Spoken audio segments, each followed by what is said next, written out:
Bonjour Christophe Baratier. Bonjour Patrick. Réalisateur des Choristes, Faubourg 36, Microcosmos, tant d'autres films. Vous êtes le président du festival Cinéma et Musique de la Baule, qui donc jusqu'à la fin de la semaine montre à travers des films, à travers l'importance finalement des bandes originales de films, combien la musique est importante au cinéma.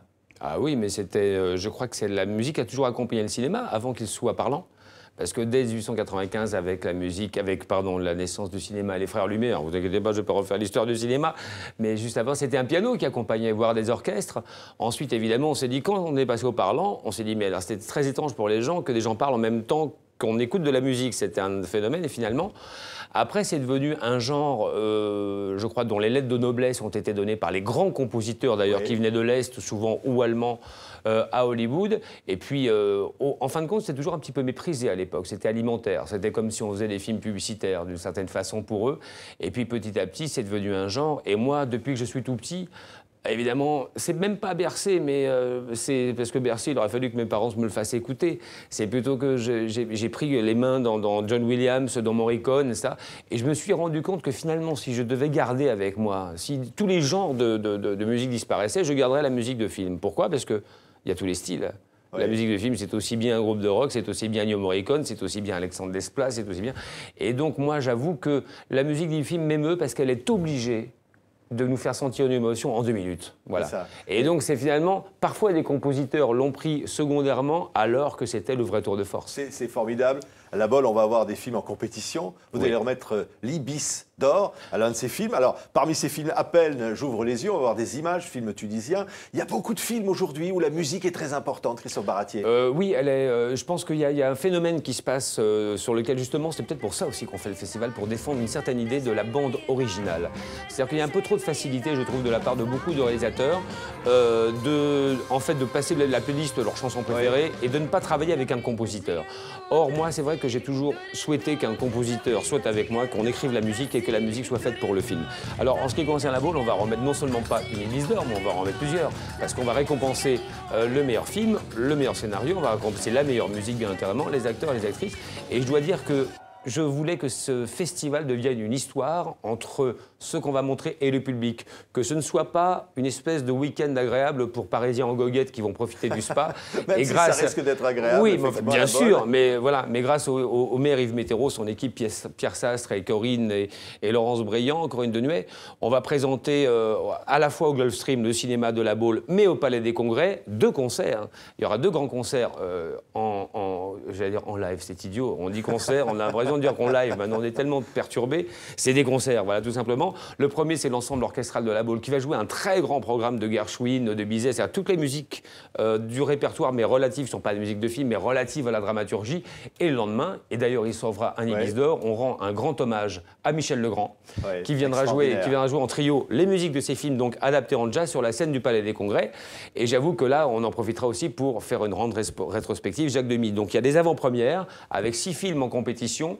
Il y a des avant-premières pures avec des films qui ne sont pas en compétition mais qui sont inédits, des rétrospectives et des concerts. Voilà. Et on voit les parapluies sur l'affiche. Alors évidemment, référence aux parapluies de Cherbourg, évidemment, puisque avec la musique formidable de Michel Legrand. Et donc c'est un festival où tout le monde est bienvenu et surtout, je veux dire une chose, c'est important par rapport à d'autres, même si on met un tapis rouge, il n'y a pas de barrière. C'est-à-dire que les gens peuvent venir parler. Les gens peuvent venir parler à ceux qui sont là. Voilà, il n'y a personne derrière. Alors parmi les films en compétition, La Passion d'Augustine, donc film québécois. Alors ça, encore des images. Ça va être difficile finalement. Qu'est-ce qu'on choisit finalement? On choisit la meilleure musique ou on choisit finalement la musique la plus adaptée au film? C'est ça. Je pense que la meilleure musique est celle la plus adaptée au film. Par conséquent, c'est pas du tout la musique que je préfère moi.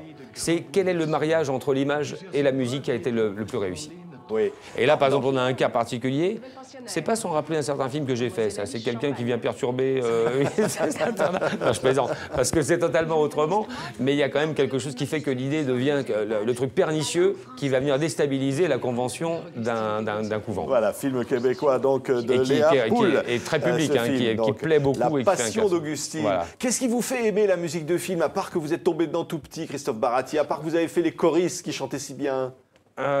Comme je vous dis, c'est parce que je crois que c'est quelque chose qui, quand on se souvient, par exemple, on siffle 3 notes de l'harmonica, ça y est, on a reconnu le film. On siffle 3 notes des Parapluies de Cherbourg, on a reconnu le film. Et c'est cet attachement qui fait qu'à l'époque, quand on ne pouvait pas revoir les films en DVD aussi facilement, Quand vous sortiez de la salle, qu'est-ce que vous aviez? Vous aviez que la bande originale, sans vidéo, pour vous rappeler ce qu'était le film. C'est pour ça que moi, quand je sortais des Dents de la Mer, j'écoutais les pom pom pom pom pom en permanence. Avec ça, je restais dans le film. Ça faisait peur autant que le film, hein? Oui, ça faisait peur autant que le film. Et pourtant, c'est 2 notes. Comme quoi, une bonne musique, c'est pas forcément très compliqué. Hein. Ouais. Si, on fait un tube avec ça. Un film de Fanny Jean-Noël, film français Move, qui va être aussi en compétition Alors, des images. Oui, alors, cette 2e édition de La Bolle. C'est un film c'est un film absolument remarquable, d'une beauté absolue. On dirait c'est le niveau des plus grands films, presque d'images et de visuels qu'on fait pour la publicité. Regardez en instant, alors, Christophe. Voilà, vous allez voir, toutes les images.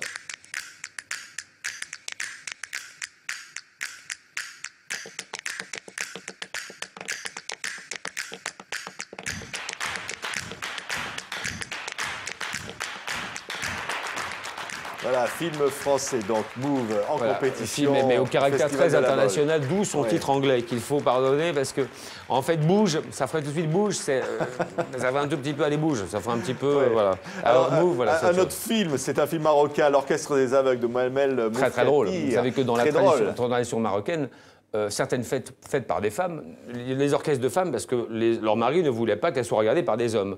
Donc, il y avait une tradition, c'est de faire venir des aveugles, musiciens aveugles, pour qu'ils ne puissent pas voir leurs femmes. Mais il y a une bande de copains qui sont dans la dèche, et donc ils font croire qu'ils sont aveugles pour pouvoir jouer devant les fêtes des femmes. Vous imaginez, c'est une idée formidable. Oui, oui. Et ça montre effectivement qu'on peut faire des films sur la musique. Il y aura aussi un film qui sur la religion. Oui, sur la religion. Puis il y aura aussi un film américain, documentaire sur Janis Joplin. Là, on ne peut pas dire la musique, c'est Janis Joplin. Non, mais attendez, Patrick, c'est que notre festival, c'est sur la musique de film et des films musicaux, quand même, au sens. Un film sur Ray Charles, on n'avait pas le raté. Gérard Corbiot, qui sera le président de notre jury, d'ailleurs, va présenter ses films qui sont hautement musicaux, comme Le Maître de musique ou Farinelli. Mais lui-même a fait un remarquable documentaire sur le pianiste iranien classique Abdelrahman El-Bacha, qui va passer. C'est pas la musique originale de film, mais il s'agit de films musicaux. Je pense que quand là, il faut qu'on soit un tout petit peu plus universel. Ouais. Et puis, j'avoue qu'avec Sam Bobino, avec qui je travaille, Laurent Sarver et tout, on a réussi à trouver, au moins, j'espère, on ne veut pas faire un coup. On veut pas faire du bling-bling et de regarder qu'est-ce que c'est bien. Voilà. On veut vraiment qu'une histoire se raconte et que les gens puissent maintenant dire on va aller à la Baule, synonyme de on va voir des films et on va écouter de la musique. Oui, on va voir des films, on va écouter de la musique. Ça reste toujours le même plaisir. Il faut dire aux gens allez voir des films où il y a de la musique. Et puis aux réalisateurs aussi, mettez de la musique dans vos films. Il ne faut pas leur dire allez voir, parce que ça, quand on me dit il faut que tu ailles voir ça absolument, ça me fait peur. Moi, il faut leur donner envie, c'est simplement. Alors, il ne faut surtout pas leur donner d'obligation. Moi, je présente un programme et surtout, je leur dis vous avez envie de parler à Michel Legrand, voilà, venez, vous allez les rencontrer. Et puis surtout, après les films, on peut prendre le temps avec tout le monde le soir, à l'hôtel, d'en reparler avec les gens qui l'ont fait. Voilà, c'est pas seulement venez acheter un ticket, c'est venez vivre un peu quelques jours avec nous. Quoi. On le soutient, TV5 Monde, on est partenaire de ce beau festival. Et j'en suis ravi, Patrick. Merci beaucoup, Christophe Baratier, d'avoir été notre invité. Tous à la Bolle.